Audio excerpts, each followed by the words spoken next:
Pour pouvoir faire des expériences pendant notre découverte du protocole HTTP, nous allons nous appuyer sur différents types d'outils. L'objectif de cette vidéo, c'est d'introduire ces outils et de montrer qu'ils appartiennent à 3 catégories différentes. La première catégorie d'outils regroupe différents types de clients que nous allons utiliser pour générer des requêtes HTTP. La deuxième catégorie d'outils regroupe des serveurs HTTP que nous allons pouvoir configurer pour répondre aux requêtes des clients et générer des réponses. Finalement, la troisième catégorie d'outils va nous permettre de capturer et d'analyser le trafic échangé entre clients et serveurs. Ce sont ces outils qui vont nous permettre d'analyser en détail la structure des messages et donc de comprendre le protocole HTTP. Dans cette vidéo, nous allons d'abord énumérer rapidement ces outils, puis nous allons les voir en exécution dans une démonstration interactive. La première catégorie d'outils regroupe donc différents types de clients. Le client que nous allons utiliser au départ, ça va simplement être un navigateur. Nous allons beaucoup travailler avec Chrome, mais on pourrait faire les mêmes expériences avec Safari ou Firefox par exemple. Dans chacun de ces navigateurs, il est possible d'activer une extension pour développeurs, ce qu'on appelle souvent les DevTools. Et cette extension va nous permettre différentes choses, mais notamment va nous donner une visibilité sur les requêtes et les réponses qui sont envoyées par le navigateur, et ça va donc être le premier moyen d'analyser la structure des messages. Le deuxième type de client que nous allons utiliser, ce sont des outils lignes de commande. Nous allons faire des expériences avec curl, wget. Dans ces deux cas, nous avons la possibilité, depuis un terminal, de générer une requête HTTP, de l'envoyer à un serveur et d'analyser la réponse. Ce sont des outils qui sont très pratiques, notamment parce qu'ils vont permettre de scripter des expériences, mais aussi parce que bien souvent on va être connecté à distance à une machine sans avoir une interface utilisateur graphique à disposition, et donc avoir la possibilité de générer du trafic HTTP en ligne de commande est très utile. Finalement, le dernier outil que nous allons mentionner aujourd'hui et que nous allons utiliser de plus en plus souvent, c'est un outil qui s'appelle Postman. C'est un outil qui est extrêmement riche. Nous allons au départ en faire une utilisation assez limitée, mais il va déjà être très utile lors de notre exploration du protocole. Si on considère le web comme une plateforme de développement applicatif, c'est à ce moment-là que Postman devient extrêmement puissant et encore plus utile.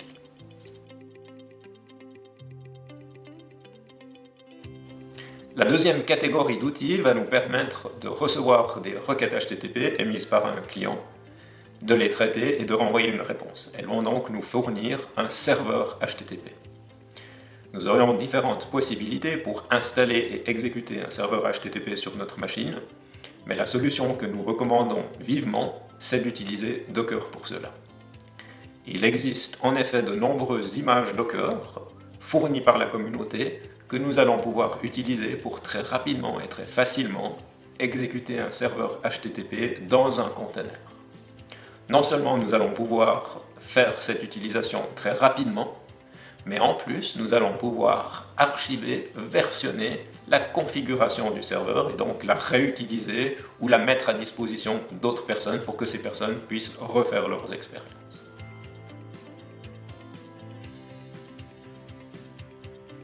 La troisième catégorie d'outils va nous donner la possibilité de capturer et d'analyser le trafic HTTP. Le premier outil va bien sûr être Wireshark, que nous connaissons et que nous avons l'habitude d'utiliser. Le deuxième outil dans cette catégorie, c'est TCP-Dump, un utilitaire ligne de commande qui va également nous permettre de capturer du trafic. TCP-Dump va être utile dans les cas où nous n'avons pas d'interface utilisateur graphique à disposition. Par exemple, si nous voulons capturer du trafic échangé entre deux containers Docker, TCP-Dump est souvent très utile.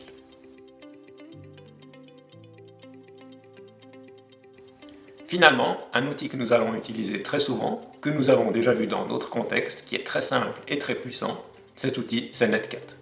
La première chose que je vais pouvoir faire avec Netcat, ça va être de me connecter directement à un serveur HTTP et, dans un terminal, de lui envoyer une requête que j'aurai construite à la main. J'aurai donc un accès direct à la syntaxe du protocole. La deuxième chose que je peux faire avec Netcat, c'est fonctionner en mode serveur. Je peux donc, dans un terminal, prétendre que je suis un serveur HTTP, recevoir des requêtes émises par un client et répondre à ces requêtes. De nouveau, ça va me permettre d'être confronté directement avec la syntaxe du protocole, de valider ma compréhension de cette syntaxe et de faire des expériences à un très bas niveau. Maintenant que nous avons introduit ces différents types d'outils, nous allons passer dans une partie interactive où nous allons montrer comment ils peuvent être utilisés pour faire les premières expériences. Très bien, alors nous allons passer à la partie pratique et je vais utiliser ce schéma pour expliquer ce qu'on va déployer, ce qu'on va exécuter. Donc on va commencer par déployer un serveur HTTP, exécuter un serveur HTTP, et ensuite on va utiliser différents moyens pour s'y connecter. Comme on l'a vu dans le début de la vidéo, nous allons utiliser Docker pour pouvoir faire ça. Donc j'utilise un ordinateur avec macOS, j'utilise Docker for Mac, et je suis donc dans cette configuration où j'ai mon système d'exploitation principal, macOS. Derrière les décors, il y a une petite machine virtuelle Linux qui héberge le moteur Docker. Et donc, quand je vais démarrer des containers, quand je vais démarrer le container qui héberge le serveur HTTP, je vais me trouver dans cette boîte rose ici. On voit ici que ce container va avoir une adresse IP qui ne va pas être visible directement depuis macOS, et je vais donc avoir besoin de faire du port mapping. Donc on va voir plus tard, quand je vais démarrer le container, je vais utiliser un flag spécial pour que je puisse depuis cette boîte ici m'adresser à la boîte bleue sur un port de communication et que cette boîte bleue ici achemine les paquets IP vers cette boîte rose. C'est l'opération de port mapping dont on a déjà eu l'occasion de parler, mais qu'on va voir en pratique aujourd'hui. Donc, ça c'est la première chose que je vais faire. Donc, comment est-ce que je fais à l'aide de Docker pour exécuter un serveur HTTP? Alors, on va pouvoir profiter de Docker Hub, qui est ce portail sur lequel la communauté partage des images Docker qui packagent différents logiciels. Alors, je sais qu'il y a un serveur HTTP open source, qui est parmi les plus utilisés, qui s'appelle HTTPD, qui a été développé par la Fondation Apache. Donc ça, ce serait une possibilité, ce serait d'utiliser cette image Docker, de démarrer un container, et finalement, j'aurai en quelques secondes un serveur HTTP sur ma machine. Si on regarde cette page, on a une description de l'image, et on voit ce qu'on peut faire pour l'utiliser, et pour enrichir son comportement, et notamment pour rajouter ces fichiers HTML, ces images, ces feuilles de style, pour pouvoir mettre en ligne un site. Alors ça, ce serait une possibilité. Je ne vais pas utiliser cette image parce que j'ai aussi envie de pouvoir tester la génération de contenu dynamique. Et on a à disposition une autre image qui s'appelle PHP, qui vient en différentes variantes, mais il y a une variante Apache ici, qui intègre le moteur PHP à un serveur HTTPD Apache. Et donc, même chose qu'avant, si je regarde cette documentation, je vais voir ce que je peux faire, ce que je dois faire pour enrichir son comportement. Alors on voit ici, je pourrais exécuter un container directement, on pourrait utiliser la technique des volumes pour pouvoir monter des fichiers qui sont dans mon système de fichiers macOS. Mais ici, je vais faire les choses de manière un petit peu différente, et je vais faire ma propre image, et je vais donc faire mon propre Dockerfile où je vais spécifier ce que je veux faire. Donc tout ce que je vais montrer ici, je l'ai créé dans un repository sur GitHub. On va parcourir ces fichiers ensemble, mais on va voir qu'on a un Dockerfile qui est la recette de cuisine qui explique comment faire mon image Docker. On a un ensemble de scripts pour construire l'image et pour exécuter les containers. Et puis finalement, on a ce dossier 3W qui contient mon contenu web. Donc on va voir ici le contenu statique, les fichiers hypertextes, les fichiers HTML que je veux mettre à disposition au travers de mon serveur HTTP, plus des assets. Ça va être ici une feuille de style et une image que je veux intégré que je veux ajouter à mon site web. Donc ça, c'est ce que j'ai à disposition. Et nous allons maintenant utiliser des commandes pour exploiter ces assets. Donc, je vais d'abord faire un premier test. On voit que mon navigateur ici essaye d'envoyer une requête à localhost sur le port 89.89 et si je fais ça, j'ai un message d'erreur pour le moment. C'est normal puisque je n'ai pas encore de serveur HTTP opérationnel. Je vais maintenant passer dans Visual Studio Code, qui est l'IDE que je vais utiliser pour la démonstration.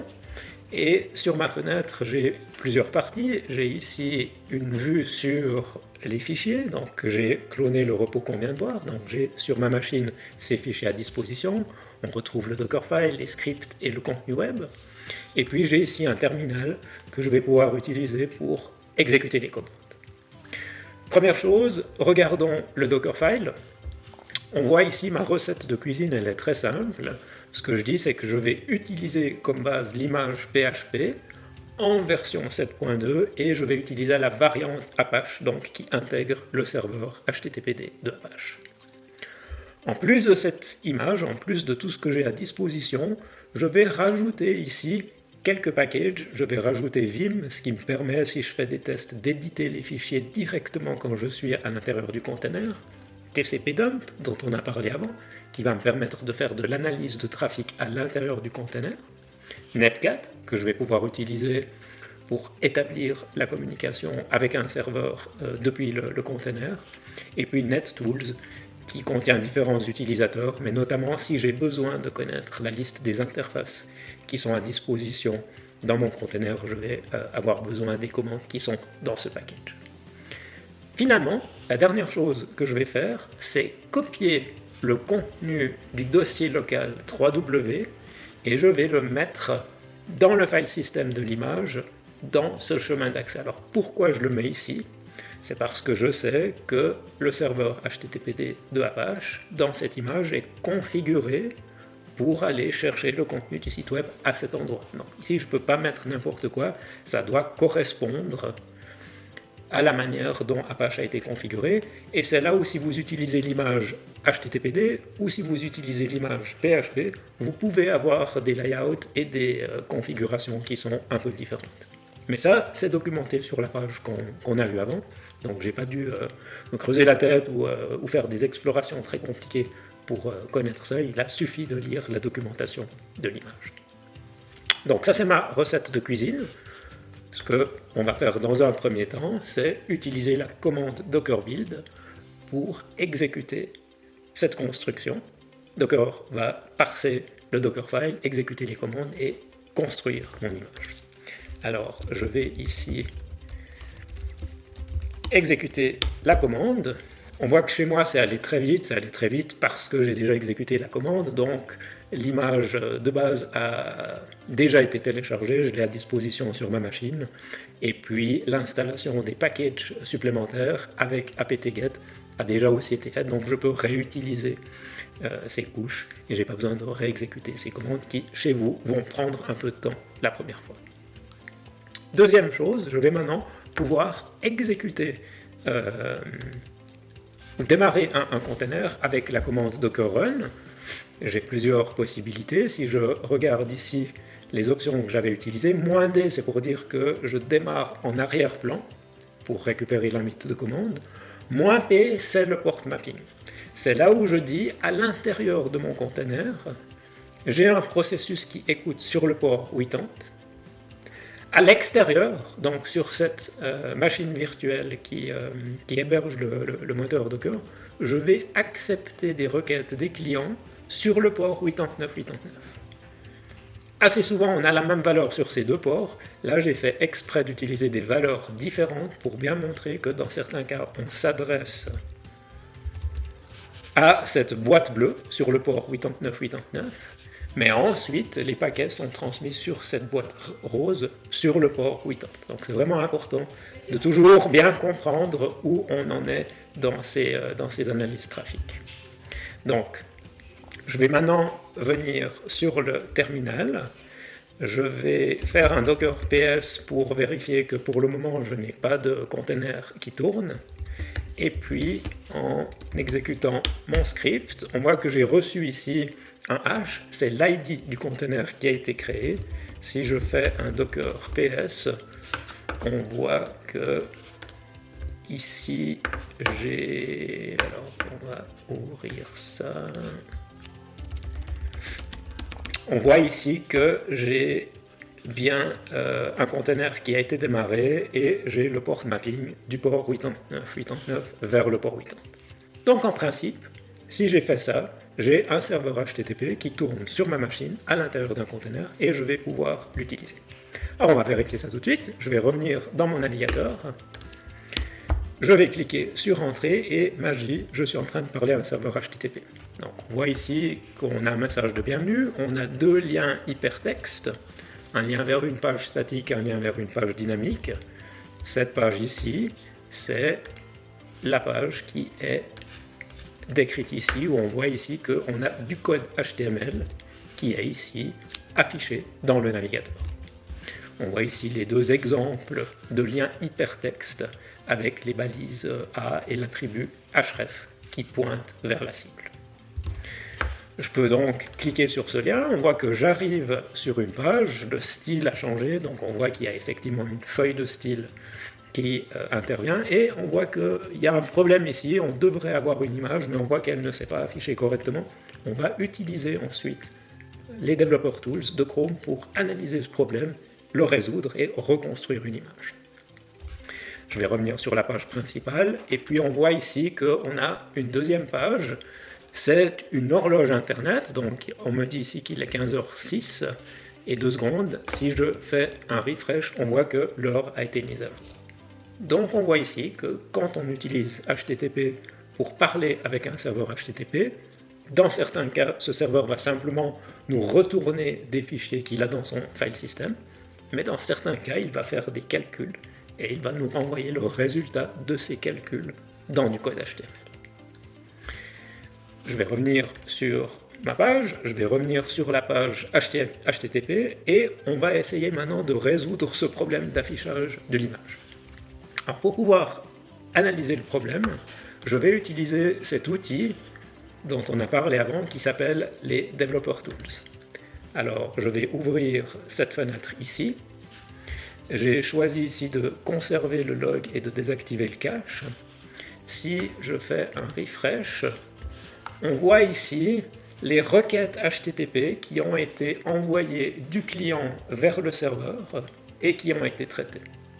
Donc on voit qu'il y a une requête qui a été envoyée pour récupérer le fichier HTML, et puis en réponse à cela, on voit qu'il y a d'autres requêtes qui ont été faites, une pour récupérer une feuille de style, une deuxième pour essayer de récupérer une image, mais elle a échoué, et une troisième pour récupérer l'icône qui est affichée dans l'onglet ici. Donc si on vient rapidement dans le code HTML, on voit ici qu'on a une ressource liée, on a une deuxième ressource liée qui est l'image, et donc ça c'est un des principes, c'est que quand le client reçoit du code HTML, il va rechercher toutes ces références, et pour chacune des références, il va émettre une nouvelle requête HTTP pour récupérer le contenu lié et l'afficher à l'utilisateur. Pourquoi est-ce que cette requête n'a pas fonctionné? Je peux ici afficher les détails de la requête et de la réponse. C'est toujours un petit peu surprenant que la requête soit affichée en bas et la réponse soit affichée au-dessus. Dans le général, j'ai la ressource qui est liée. On voit ici que j'essaye de récupérer une image qui s'appellerait cats with a mistake in filename.gif. Alors je vais retourner dans mes fichiers et on voit que en fait mon fichier s'appelle cats.gif. Donc j'ai une erreur dans mon document HTML que je vais corriger ici. Je vais enregistrer. Et donc ce que j'ai envie de faire maintenant, c'est de mettre à jour mon site web. Et ça va nécessiter à reconstruire mon image pour que je puisse redémarrer un container et avoir pris en compte la modification. Alors, je vais revenir dans mon terminal.